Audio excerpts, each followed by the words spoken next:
Hello friends, स्वागत है आपका अपने चैनल एग्जाम रिवेंज में। हमारा टॉपिक चल रहा था मौर्य वंश। और मौर्य वंश में हमने सबसे पहले जो मौर्य वंश के जो संस्थापक कौन थे वो थे चंद्रगुप्त मौर्य, जिनके बारे में हमने हमारी पिछली कक्षा में पढ़ लिया।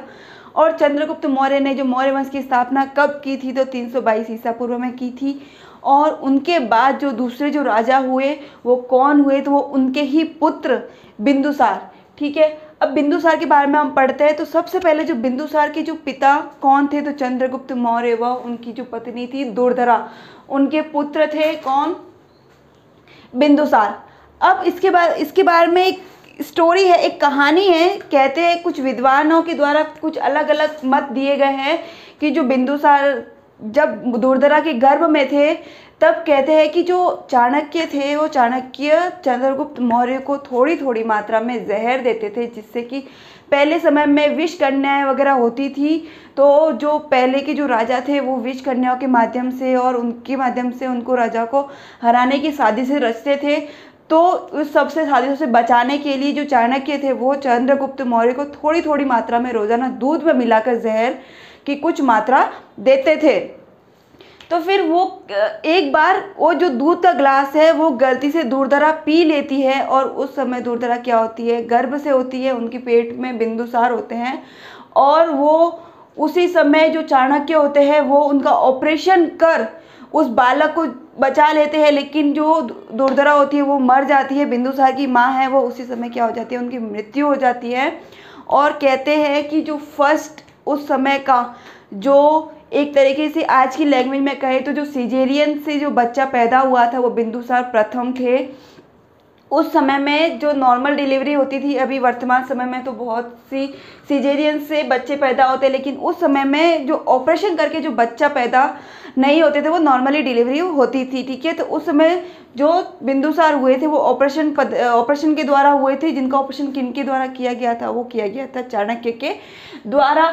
फिर जो जहर के पीने की जो दुर्धरा के वो दूध में मिला हुआ जहर के पीने की वजह से उसका कुछ अंश मात्र उस बालक में भी आता है और उसके ऊपर कुछ धब्बे से हो जाते हैं, उसके चेहरे पे कुछ धब्बे आते हैं, जिसके कारण उनका जो नाम है वो बिंदुसार पड़ जाता है। और इसके पीछे एक और कहानी है, एक और मत है जो कुछ विद्वानों के द्वारा दिए जाता है। कहते हैं कि जो हेलेना थी, जो सीरिया के शासक की पुत्री थी, चंद्रगुप्त जो सिकंदर था उनके जो नायक थे, जो सेना नायक थे, उनकी जो पुत्री थी, उनकी पुत्री का क्या नाम था, हेलेना। तो कहते हैं कि जो हेलेना थी वो दुर्धरा से जलती थी। जलती इसलिए थी क्योंकि दुर्धरा किसी बालक को जन्म देने वाली थी और जो हेलेना थी वो गर्भवती नहीं थी, वो उसका कोई बच्चा नहीं था और अगला जो शासक था वो दुर्धरा का पुत्र ही बनने वाला था। तो वो चाहती थी कि उस दुर्धरा का कोई पुत्र ना हो, कोई वारिस ना हो, जिससे जो उसके जो सिंहासन के ऊपर कोई उसका हकदार पैदा ना हो। इसलिए कहते हैं कि जो हेलेना थी उसने दुर्धरा को जहर दूध में मिलाकर दे दिया था और जिसके कारण जो दुर्धरा की मृत्यु हो गई थी। ये भी कुछ विद्वानों का मत है। ठीक है, चलिए फिर अब आगे देखते हैं कि जो कर्ण जैन ग्रंथ है उसमें लिखा गया है कि चंद्रगुप्त अपना सिंहासन बिंदुसार को सौंप कर कहाँ चले जाते हैं, श्रवणबेलगोला चले जाते हैं। ठीक है, फिर उसके साथ ही अब कहते हैं कि जो बिंदुसार है उनके जो पुत्र थे वो कितने पुत्र थे, वो थे 101 पुत्र थे और 16 रानियाँ थी। बहुत मेहनती इंसान थे। 101 पुत्र थे और 16 उनकी क्या थी, रानियाँ थी। अब हम देखते हैं कि जो बिंदुसार किस प्रकार से राजा बने। तो सबसे पहले जो बिंदुसार हैं वो चंद्रगुप्त मौर्य बिंदुसार को राजा के सिंहासन पर बैठाकर वो श्रवणबेलगोला चले जाते हैं। तो हमने मैप में देखा कि बिंदुसार पाटलिपुत्र का राजा बन गया। ठीक है, जिनका अनेक उपनाम है, उन उपनामों को भी एक बार हम देख लेते हैं। इनके सबसे ज़्यादा उपनाम है अमित्रघात, फिर भद्रसार। अब भद्रसार कौन से किस में, तो वायु पुराण में इसका जिक्र किया गया है, भद्रसार नाम से उनको संबोधित किया गया है। फिर बारीसार भी उनको कहा गया है, अन्य पुराणों में इनको बारीसार कहा गया है। फिर चीनी जो ग्रंथ है उसमें इनको बिंदुपाल कहा गया है। क्या कहा गया है फ्रेंड्स, बिंदुपाल कहा गया है। और जो यूनानी ग्रंथ है इनको मित्रोकेडोस कहा गया है। क्या कहा गया है, मित्रोकेडोस। अब इसके साथ ही हम देखते हैं कि जो इनके पुत्र थे वो पुत्र कितने थे, इनके 101 पुत्र थे और 16 रानियां थी। अब इनके बाद में जो शासक बनाना था तो वो किसको बनाना, तो फिर सबसे पहले जो इनके जो पुत्र थे, सबसे बड़े पुत्र थे, उनका क्या नाम था, सुसीम। और जो सेकेंड नंबर के पुत्र थे वो थे अशोक। और जो सबसे छोटे जो 101वां जो पुत्र था उनका क्या नाम था, उनका नाम था तिष्य। ठीक है, अब जब हम देखते हैं कि जो तक्षशिला जो अभी वर्तमान में कहाँ पे स्थित है, तो वर्तमान में वो स्थित है पाकिस्तान में। तो तक्षशिला के उस समय जो गवर्नर थे वो बिंदुसार के सबसे बड़े पुत्र कौन, सुसीम। ठीक है, बिंदुसार के सबसे बड़े पुत्र सुसीम वहाँ के क्या थे, गवर्नर थे। और यहाँ पे हम देखते हैं जो अवंती था, वहाँ के जो गवर्नर थे वो कौन थे, अशोक थे। ठीक है, उस समय जो नाम था वो क्या था, अवंती नाम था। वहाँ के जो गवर्नर थे अशोक थे। और अशोक कौन से, सेकेंड नंबर के उनके जो पुत्र थे। अब जब हम देखते हैं कि इसमें तक्षशिला में क्या हो जाता है, विद्रोह हो जाता है, बहुत भयंकर विद्रोह हो जाता है, जनता के द्वारा वहाँ पे राजा के खिलाफ विद्रोह हो जाता है। और जब सुसीम होते हैं वो उस विद्रोह को अच्छे से हैंडल नहीं कर पाते हैं। फिर बिंदुसार किनको भेजते हैं वहाँ पे, तो बिंदुसार भेजते हैं अशोक को। अशोक को कहते हैं कि तू जा तक्षशिला और ये क्या पे वहाँ पे क्या चल रहा है, कैसे क्या हो गया है, तो उसको जाके सब कुछ निपटारा करके आ। तो फिर यहाँ से अवंती से अशोक कहाँ चला जाता है, तक्षशिला चला जाता है। और तक्षशिला जाकर वो उस मैटर को अच्छे से, बहुत भली भांति से, बहुत सफलतापूर्वक से उस जो विद्रोह होता है उसको शांत करवा देते हैं। तो वहीं पे वो अपनी जो एक काबिलियत होती है उसको वहीं से वो अपनी साबित कर लेते हैं कि वो एक सक्षम राजा बनने के योग्य हैं।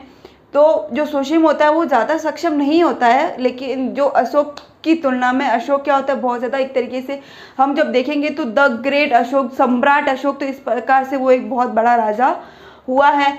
फिर उसके बाद हम देखते हैं कि जो अशोक है वो अशोक जो नेपाल में भी एक अराजकता फैल जाती है, तो अराजकता को भी कौन शांत करता है, तो वो अशोक करता है। और इसी प्रकार से और भी बहुत सारी जगहों पे जो अराजकता फैली हुई होती है उनको अशोक क्या करता है, उनको शांत करता है। और कहते हैं कि जो स्वास देश है उस पर भी अशोक क्या कर देता है, जीत हासिल कर लेता है। ठीक है फ्रेंड्स, और कहते हैं कि जो बिंदुसार था उसने चाणक्य की मदद से 16 क्षेत्रों को जीता था। ठीक है, कितने क्षेत्रों को जीता था, 16 क्षेत्रों को जीता था। जो चाणक्य था वो किन किन के दरबार तक रहे, तो वो सबसे पहले तो चंद्रगुप्त मौर्य जिनके वो गुरु थे। चंद्रगुप्त मौर्य के गुरु कौन थे, चाणक्य थे। और फिर उसके बाद किन के राज्य में वो रहे हैं, तो वो बिंदुसार के राज्य में रहे हैं। ठीक है, वो 2 राजाओं के राज्य तक ही रहे हैं। उसके बाद में कहते हैं कि जो उनके जो मंत्रीगण थे, बिंदुसार के मंत्रीगण थे, उनके द्वारा कुछ मतभेद करवाए जाते हैं, जिसके कारण चाणक्य और बिंदुसार के बीच में लड़ाइयाँ हो जाती है। और वो सब कुछ छोड़ के और वन की तरफ चले जाते हैं। ठीक है, और ये भी कहते हैं कि जो बिंदुसार था वो एक तरीके से अपनी माँ का जो मौत का जो दोष देते थे वो चाणक्य को देते थे कि उनकी वजह से, उनके जो ऑपरेशन करने की वजह से ही उनकी माँ की मौत हुई है। इसलिए भी वो बिंदुसार चाणक्य से नफरत करते थे, वो उनको ज़्यादा पसंद नहीं करते थे। लेकिन फिर भी मानते हैं कि जो बिंदुसार है उन्होंने चाणक्य की मदद से 16 क्षेत्रों को जीता है।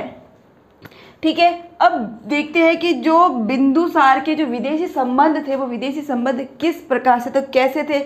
अब जब हम देखते हैं कि जो चंद्रगुप्त थे उन्होंने ही विदेशों से शादी संबंध रचा लिया था, जो पहले से ही उनके जो दूसरे देशों के साथ तो संबंध अच्छे थे ही थे। लेकिन जो उस समय जो सीरिया शासक कौन था, जो बिंदुसार था, उस समय में जो सीरिया शासक कौन था, तो उस समय था एंटियोकस। एंटियोकस उन समय के जो शासक थे और उसने भारत एक राजदूत भेजा था, जो कहते हैं कि वो दूसरा राजदूत था। पहले राजदूत कौन थे फ्रेंड्स, पहले राजदूत थे सेल्यूकस, जिनकी एक फेमस बुक है जिसका नाम है इंडिका। ठीक है, आपको ध्यान रखना है, हमारे एग्जाम की दृष्टि से बहुत ज़्यादा इम्पोर्टेंट भी है। और बिंदुसार के शासन के समय सीरिया के शासक ने डायमेकस नाम का एक व्यक्ति भेजा था जो राजदूत था, और वो भारत में भेजा गया दूसरे नंबर का राजदूत था। ठीक है, अब ये कहते हैं कि जो बिंदुसार था, जो बिंदुसार ने एंटियोकस से पत्र व्यवहार करके 3 चीज़ें मांगी थी। किसके द्वारा? तो पत्र व्यवहार करके उसने उससे 3 चीज़ें मांगी। और 3 चीज़ें क्या मांगी? तो सबसे पहली उसने चीज़ मांगी कि सबसे अच्छी शराब किससे बनती है, कि मतलब जो सबसे अच्छी शराब वो किससे बनती है। तो वो कहा कि अंगूर से बनती है। तो उसने कहा कि मुझे अंगूर की बनी हुई सबसे अच्छी वाली शराब भेज दो, मुझे शराब बहुत पसंद है।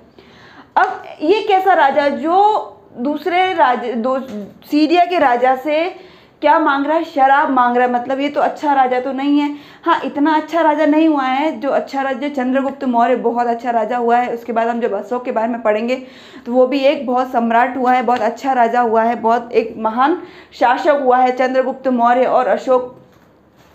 फिर उसके बाद देखते हैं कि उसने शराब मांगी। अब ये कैसा राजा जो शराब मांग रहा है? फिर उसने मांगी सूखा मेवा। फिर सीरिया के राजा ने कहा कि ठीक है, मैं अंगूर की बनी हुई शराब भेज दूंगा। सूखा मेवा ये भी खूब पड़ा है, ये भी भेज दूंगा। फिर उसने तीसरी मांग रखी कि मुझे दार्शनिक चाहिए। अब दार्शनिक सुनते ही जो एंटियोकस था उसका दिमाग खराब हो गया कि ये कैसा व्यक्ति है, अब मैं दार्शनिक कैसे भेज सकता हूँ। दार्शनिक एक तरीके से फिलोसोफर हो गए, वो तो हमारे गुरु है, एक शिक्षक है। अब शिक्षक का सौदा कैसे कर सकते हैं कि एक राज्य से उनको दूसरे राज्य में भेज दे। इस एक तरीके से किसी गुरु का तो हम सौदा नहीं कर सकते।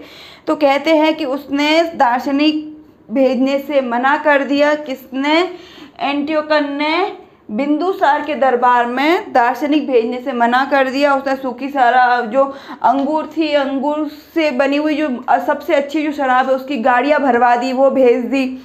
फिर उसने सूखा अंजीर, वो भी कहा कि ये भी बहुत है, उसको भी भेज दिया। लेकिन उसने दार्शनिक को नहीं भेजा था। ठीक है, अब हम देखते हैं जो प्लनी है, जो बहुत बड़े विद्वान हुए हैं, उनके द्वारा कहा गया है कि जो बिंदुसार के समय में जो मिस्र का राजा था, वो मिस्र का राजा कौन था? तो वो था फिलाडेनियस। और उसने एक व्यक्ति को भेजा था भारत जिसका नाम था डायनेसियस, और उसको एक गवर्नर बना के भेजा था। वैसे हमारे एग्ज़ाम की दृष्टि से ये महत्वपूर्ण नहीं है क्योंकि अब तक कभी किसी एग्ज़ाम में ये पूछा नहीं गया है, लेकिन आपको सिर्फ ध्यान रखना है। ठीक है फ्रेंड्स, अब इसके बाद जो दिव्यदान ग्रंथ है वो हमारे लिए इम्पोर्टेंट हो जाता है क्योंकि इसमें लिखा गया है कि जो बिंदुसार था उसके समय में सबसे बड़ी शासन जो मंत्री परिषद थी, वो सबसे बड़ी जो मंत्री परिषद थी वो बिंदुसार के शासनकाल में थी। और जिसमें कितने व्यक्ति सदस्य थे? तो उसमें 500 व्यक्ति मंत्री सदस्य थे। ठीक है, और जिनके जो प्रमुख है वो प्रमुख कौन थे? तो प्रमुख थे खल्लाटस और राधा गुप्त। और हम देखते हैं कि जो खल्लाटस थे वो सुसीम के पक्ष में थे। वो चाहते थे कि जो बिंदुसार है, उन बिंदुसार के मृत्यु के उपरांत कौन राजा बने, कौन सम्राट बने, तो अगला सम्राट बने सुसीम। और जो राधा गुप्त चाहते थे कि जो अगला सम्राट बने वो बने अशोक, क्योंकि अशोक ने पहले ही अपनी काबिलियत सबके सामने दर्शा दी थी। ठीक है, कि वो एक सम्राट बनने के योग्य है, ना कि सुसीम बनने के योग्य है। ठीक है, और कहते हैं कि अशोक ने अपने 100 भाइयों को मारकर उन्होंने जो राज्य हासिल किया था, राजा बने थे। और उन्होंने अपना जो राज्याभिषेक है वो राज्याभिषेक कब करवाया था? तो उन्होंने 269 में ही अपना राज्याभिषेक करा लिया था। उन्होंने स्वयं अपना राज्याभिषेक कराया था। लेकिन वो जब राजा कब बने थे, सिंहासन पे कब बैठे थे? तो वो बने थे 273 ईसा पूर्व में, 273 ईसा पूर्व में वो राजा के सिंहासन पर बैठे थे। तो उन्होंने 4 साल तक क्या किया? तो कहते हैं कि जो 4 साल थे तो उस 4 साल में उन्होंने कुछ नीतियां बनाई और उस नीतियों के तहत उन्होंने अपने भाइयों को एक एक करके मारने का काम किया था। लेकिन ये जो बात है ये क्या है? ये गलत है। क्यों? क्योंकि अशोक के जो 5वां जो शिलालेख है उस शिलालेख में जो जीवित भाइयों का वर्णन है, उन्होंने अपने जो सबसे बड़े भाई है सुसीम, उनके साथ तो उनका युद्ध हुआ था बहुत बार और बहुत भयंकर युद्ध हुआ था और हो सकता है कि उन्होंने उनको मारा हो। लेकिन जो दूसरे भाई थे उन्होंने सबको ही नहीं मारा था। जो जो उनके पक्ष में थे कहते हैं कि उन्होंने उनको नहीं मारा था। ठीक है, और फिर उसके बाद में उन्होंने अपना राज्याभिषेक वो कब कराया? तो राज्याभिषेक करा दिया था उन्होंने 279 ईसा पूर्व में, और जो उन्होंने राजा बने थे वो बने थे 273 ईसा पूर्व में। ठीक है फ्रेंड्स, तो आज की जानकारी यहीं तक। इससे आगे जो हम पढ़ेंगे हमारी अगली कक्षा में। और अगर आपको हमारा ये वीडियो पसंद आया हो और आपको लगता है कि आपकी ये जानकारी एग्ज़ाम की दृष्टि से बहुत ज़्यादा इम्पोर्टेंट हो सकती है और आपको ये वीडियोस आपके एग्ज़ाम की दृष्टि से आपको आगे काम आ सकते हैं। तो प्लीज़ फ्रेंड्स, जाते हुए हमारे चैनल को सब्सक्राइब और लाइक करना ना भूलें। और फ्रेंड्स, आप इस वीडियो को ज़्यादा से ज़्यादा शेयर करें, क्योंकि इसका लाभ आगे और भी स्टूडेंट उसका उठा सके। ठीक है, थैंक यू।